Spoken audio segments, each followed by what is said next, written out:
माँ समलेश्वरी पीठरे शारदीय पूजा 21 धवलमुखी 22 नवरात्र।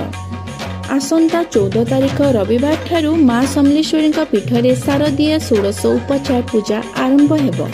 14 मूलाष्टमी पीठे 16 दिवसीय पूजारंभ।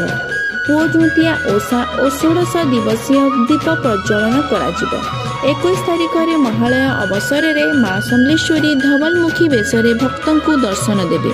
22 प्रतिपदा और नवरात्र दीप प्रज्वलन, 23 द्वितीया, 24 तृतीया, 25 चतुर्थी पूजा हेब, 26 पंचमादि कल्पारंभ विधि रही। 27 तारिख में षष्ठी, 28 तारिख में पीठे महासप्तमी और त्रिदिवात्मक दीप प्रज्वलन, 29 तारिख में पीठे महाअष्टमी पूजा, भाई जितिया, खंडा धुआ, आखाड़ा, नगर परिक्रमा आदि कार्यक्रम रही।